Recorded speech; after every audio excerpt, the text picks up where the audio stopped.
Olá, está no ar o Justiça em Questão, a revista eletrônica do Tribunal de Justiça de Minas Gerais.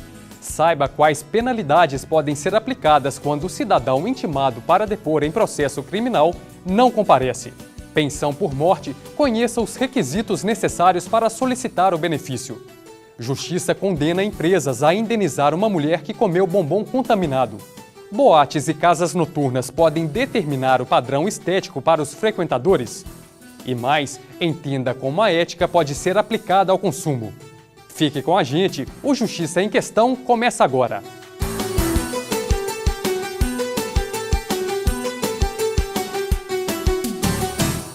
Está no ar o Justiça em Questão, a revista eletrônica do Tribunal de Justiça de Minas Gerais. Como o cidadão deve se posicionar ao receber uma convocação judicial para prestar um depoimento? Acompanhe. Quando chega uma carta de intimação convocando um cidadão a prestar depoimento em um processo penal, ele está de fato obrigado a comparecer?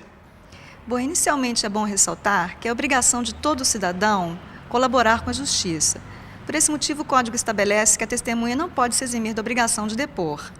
Contudo, se ela mantiver um vínculo estreito com o acusado, por exemplo, pai, mãe, filho, o Código estabelece que ela pode se eximir dessa obrigação. Já o artigo 207 do Código estabelece que existem pessoas que são, de fato, proibidas de depor, em razão do ofício, ministério, profissão. Então, imagine o médico, o psicólogo do acusado, o padre, o pastor, essas pessoas têm o dever de sigilo, então elas não podem depor. Mas, contudo, se forem desobrigadas pela parte, elas podem, ainda assim, se quiserem. E as pessoas impossibilitadas por alguma enfermidade ou por velhice, elas são obrigadas a depor de alguma maneira? As pessoas impossibilitadas de depor em razão de velhice ou doença serão inquiridas no local em que estiverem. E caso a testemunha seja uma pessoa que não se enquadre em nenhum desses exemplos anteriores e não compareça, ela pode ser penalizada? De que forma ela pode ser penalizada por isso? Sim, ela será penalizada. Dispõe o Código de Processo Penal que, se a testemunha foi regularmente intimada, não compareceu e não justificou, o juiz pode até mesmo determinar a condução coercitiva dessa testemunha, podendo inclusive ela arcar com as custas dessa diligência. Além disso, poderá ela responder a um processo penal pelo crime de desobediência e ainda estará sujeita ao pagamento de multa. A pensão por morte é um benefício pago aos dependentes do segurado da Previdência Social que vier a falecer, ou no caso de desaparecimento, tiver morte presumida por meio de sentença judicial. A reportagem de Silvana Monteiro explica algumas regras do regime geral aplicadas aos trabalhadores da iniciativa privada e aos funcionários públicos que não possuem regime próprio de previdência. Perder um ente querido é doloroso. A morte vem acompanhada de luto e saudade. No entanto, mesmo vivendo as consequências negativas desse acontecimento, é preciso atentar para os direitos que envolvem a perda. A pensão por morte é um deles. Segundo a Lei 8.213, que regula os benefícios do regime geral de previdência social, no artigo 16 diz que quem são os dependentes para fins de recebimento de pensão por morte são o inciso primeiro, cônjuge, companheiro ou companheira, e o filho menor de 21 anos ou inválido. O inciso segundo fala sobre os pais, e o inciso terceiro fala do irmão menor de 21 anos ou inválido. E é importante deixar bem claro que essas classes elas são excludentes entre si. Ou seja, se tiver algum beneficiário do inciso 1º do artigo 16, automaticamente os outros beneficiários do inciso 2º, do inciso 3º, eles já estão excluídos do direito de recebimento da pensão. Maria das Graças recebe há 7 anos o benefício da pensão por morte deixado pelo marido. O valor é de um salário mínimo, pouco que para ela representa muito. Porque se eu não tivesse ele, né? Então ele dá para fazer a conta, não dá para assim, se manter toda. Eu tenho que trabalhar para ajudar. Mas acontece que é muito bom esse dinheirinho, que é um dinheiro que todos os meses eu sei que é só buscar ele. De acordo com a lei, cônjuges e filhos menores de 21 anos ou inválidos não necessitam comprovar dependência financeira para requerer a pensão. Mas no caso de pais do falecido ou irmão menor de 21 anos, é necessária a comprovação de dependência financeira. A partir da Lei 13.135 de 2015, algumas mudanças ocorreram nas regras para a concessão do benefício em relação a tempo de recebimento. Anteriormente, o cônjuge recebia esse benefício de pensão por morte de forma vitalícia. Atualmente, esse benefício já não é pago mais de forma vitalícia. Existe uma gradação de idade para o cônjuge que vai receber, o cônjuge ou companheiro que vai receber essa pensão por morte.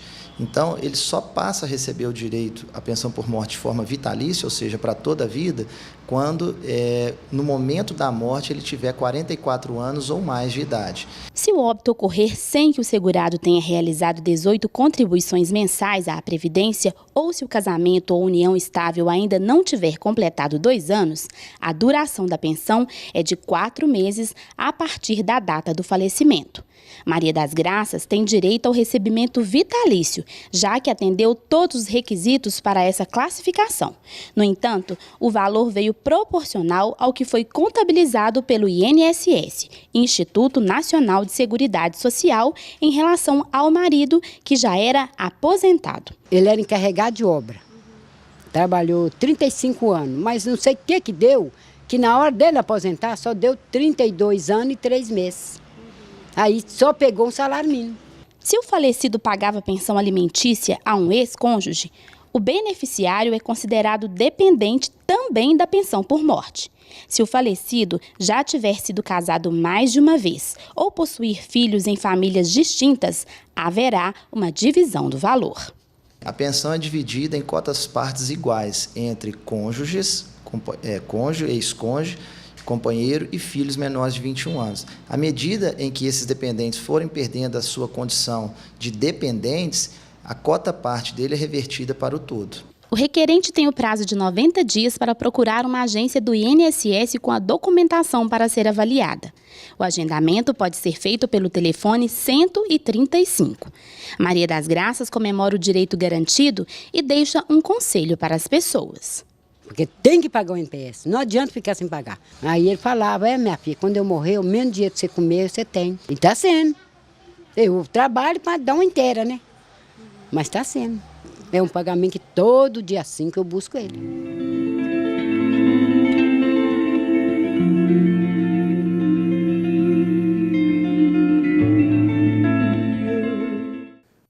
No próximo bloco, Justiça condena empresas a indenizar uma mulher que comeu bombom contaminado. Conheça as penalidades que podem ser aplicadas às boates e casas noturnas por determinar padrão estético a seus frequentadores.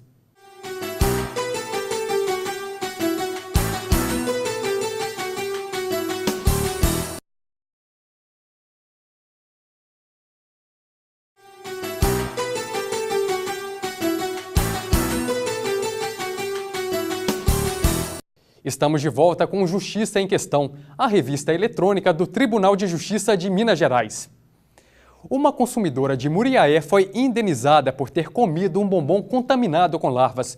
A 16ª Câmara Civil entendeu que o dano moral ficou provado e condenou a Garoto e as lojas americanas a pagar solidariamente R$10 mil por danos morais. Entenda o caso. Em janeiro de 2014, a consumidora foi até as lojas americanas e comprou chocolates da Garoto. Ao comer um bombom, ela percebeu que havia larvas em seu recheio e acabou passando mal em frente a várias pessoas. A moradora de Muriaé dirigiu-se até o setor de vigilância sanitária da cidade, onde um fiscal constatou a veracidade dos fatos. Em primeira instância, o juiz Marcelo Picanso, da 2ª Vara Civil de Muriaé, afirmou que a ingestão de bombons contaminados pode causar doenças e outros perigos à saúde das pessoas. O magistrado considerou que o fato causou dano moral à consumidora e quebrou a confiança dela em relação à qualidade do produto. Ele estipulou o valor de R$10 mil para compensar o sofrimento que a cliente passou. As empresas recorreram da decisão. Em sua defesa, a Garoto afirmou que não havia provas da ingestão do bombom e que o ocorrido era responsabilidade do estabelecimento comercial que o vendeu, pois ele não tinha armazenado o produto adequadamente. As lojas americanas alegaram que só poderiam ser condenadas caso o fabricante não fosse identificado, o que não aconteceu. O relator do recurso, desembargador Otávio Portes, disse que os fatos narrados pela consumidora ficaram provados e, por isso, negou os recursos das empresas. Para ele, tanto a Garoto quanto as lojas americanas foram responsáveis por comercializar um produto que oferecia risco à saúde das pessoas. O desembargador manteve o valor indenizatório em R$10 mil, por entender que a decisão em primeira instância foi justa. Os desembargadores Aparecida Grossi e Pedro Aleixo votaram de acordo com o relator.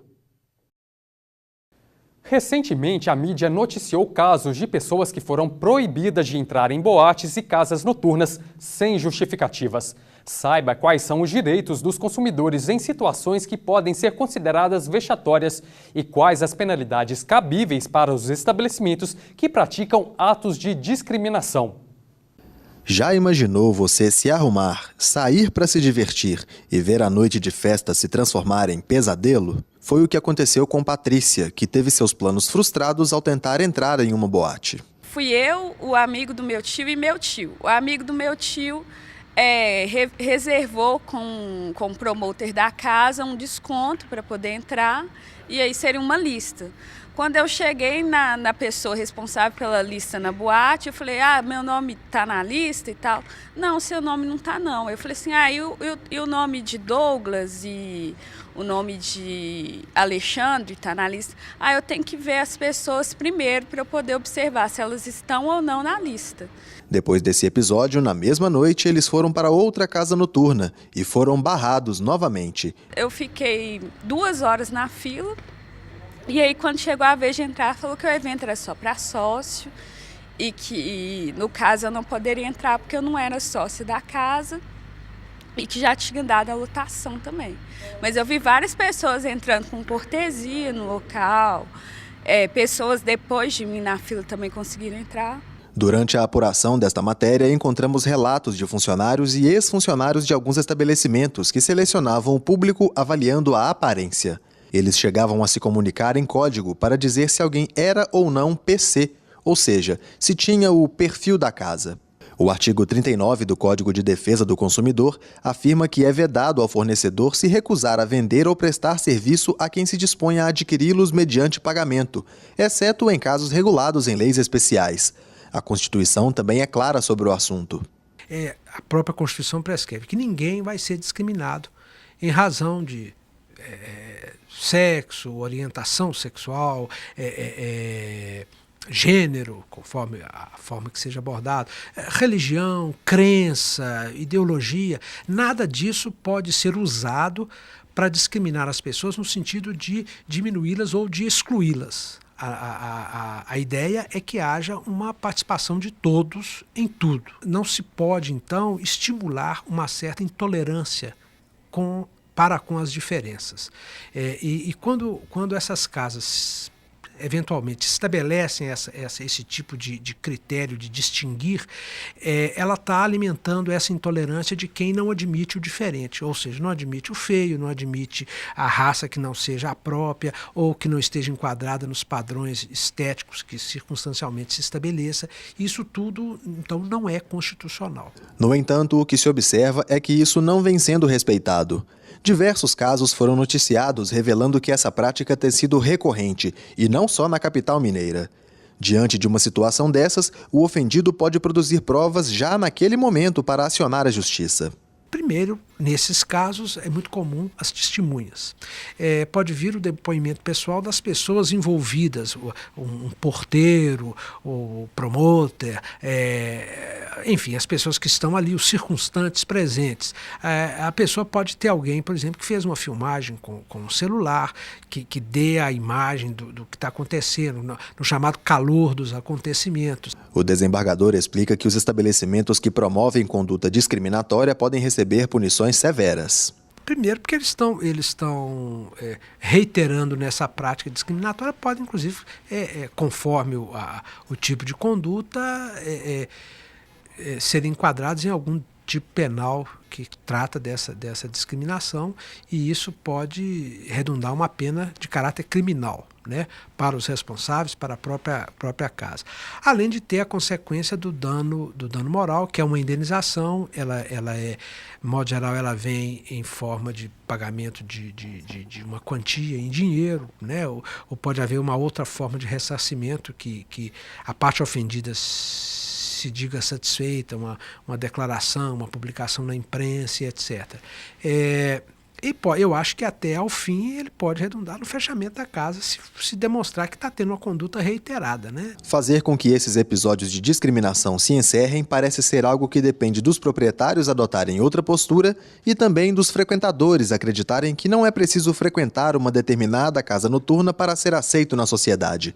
Depois dessa experiência, Patrícia se diz mais preparada e mais segura de si. Foi um episódio assim de racismo mesmo que ficou guardado na minha lembrança, porque esse tipo de coisa acaba afetando sua autoestima. Muitas vezes você fica até meio receoso, às vezes, de ir em outros lugares. Então foi tipo um tapa na autoestima mesmo. E até então eu tentava me colocar nos padrões assim, do cabelo liso e etc. Hoje em dia eu já começo a me assumir mesmo e assumir essa questão racial mesmo, abraçar outras pessoas, tentar dar visibilidade, tentar mostrar isso mesmo, para não ficar calado, para não ficar uma coisa obscura, né?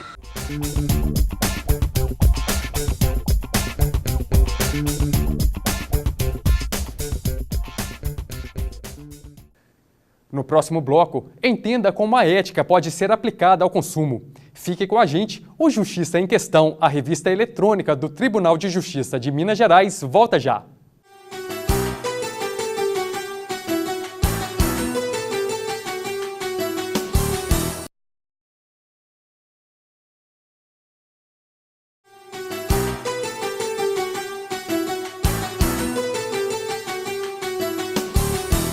Estamos de volta com Justiça em Questão, a revista eletrônica do Tribunal de Justiça de Minas Gerais. Consumir de forma consciente é um desafio para a sociedade contemporânea. Refletir antes de comprar é o passo inicial para o consumo justo e sustentável.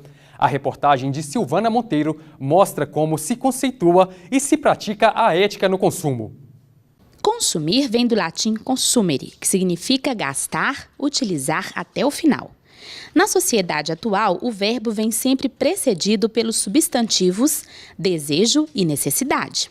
Mas entre o desejo e a necessidade, há um limite que muitas vezes se confunde.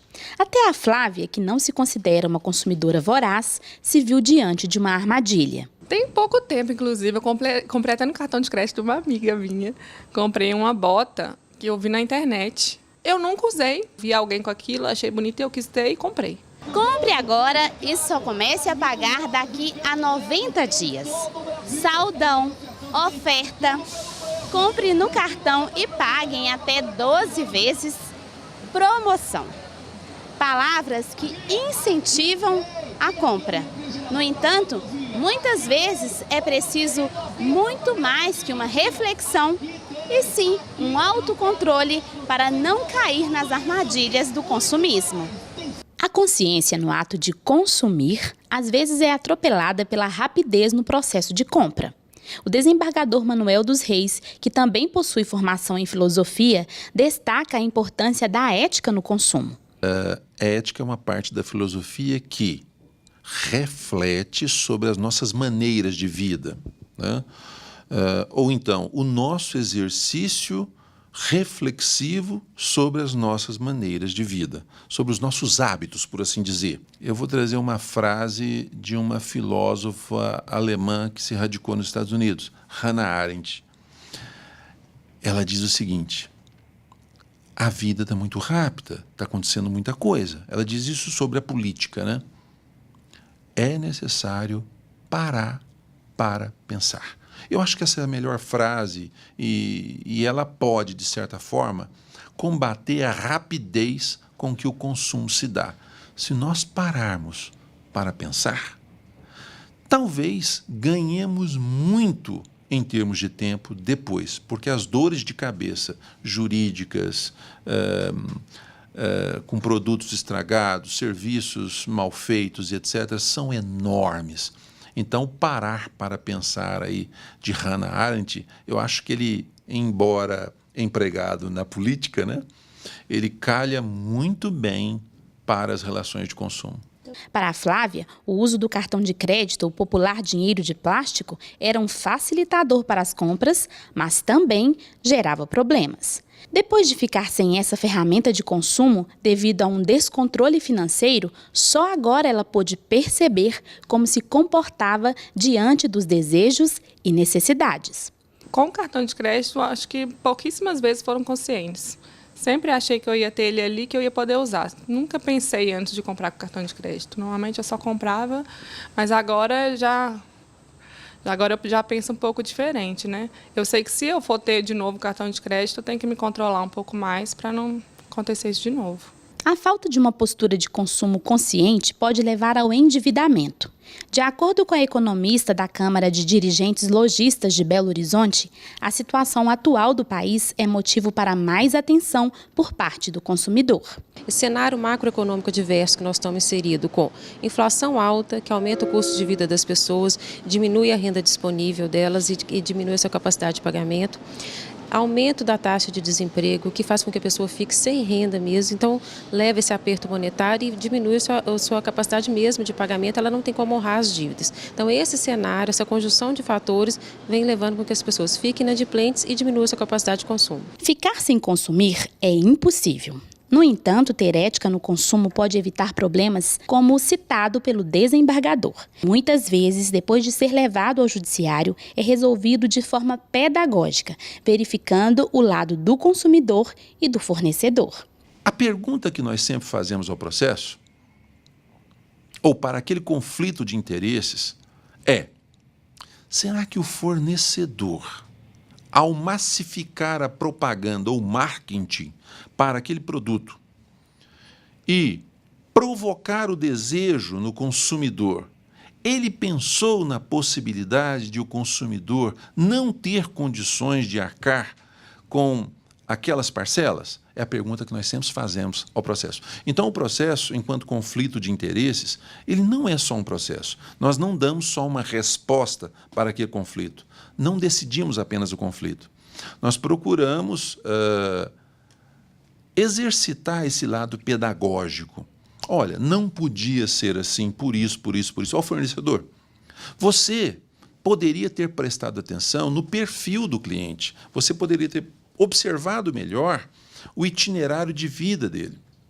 E você, consumidor, deveria também ter pensado melhor sobre as suas necessidades. Talvez este carro não fosse tão necessário, um de menor valor, quem sabe? Enfim, são múltiplos aspectos. Nesse sentido, eu penso que a função jurisdicional, e aí eu coloco para todas, né? A função do advogado, do defensor, do promotor, dos pais, mães, irmãos, colegas de trabalho, todos nós temos uma função pedagógica, ética no consumo. Comprar, seja por desejo ou por necessidade, reflete no orçamento financeiro. A especialista dá dicas para quem já estourou os gastos e precisa colocar as finanças em dia. Se você já está endividado e sem emprego e alguém da família está sendo responsável financeiro para isso, é você fazer o planejamento familiar, quitar suas dívidas, ver quanto que a família está recebendo, ver quanto que pode cortar de supérfluo, abrir mão de algumas coisas e quitar seus débitos. E principalmente aquelas dívidas que têm maior juros, que geralmente é o cartão de crédito. Então, negociar primeiramente essas dívidas. E daqui para frente, consumir de forma consciente, que é... Primeira coisa, bota numa planilha eletrônica ou bota num caderninho. Tem aplicativos de celular que você pode utilizar para você ter um controle orçamentário bom. Você tem que ser educado mesmo para consumir. Flávia já está seguindo a lição e, inclusive, mudou o modo de consumir. O que mudou foi que agora não tem mais cartão de crédito, então não estou fazendo compra além do que eu posso. Porque para mim ali o cartão de crédito não era um dinheiro que eu não tinha. Para mim eu tinha aquele dinheiro ali, eu tinha o débito e o crédito. Então agora sem o crédito eu estou comprando só o que eu posso mesmo. Não uso cheque nem nada, então não estou passando do limite.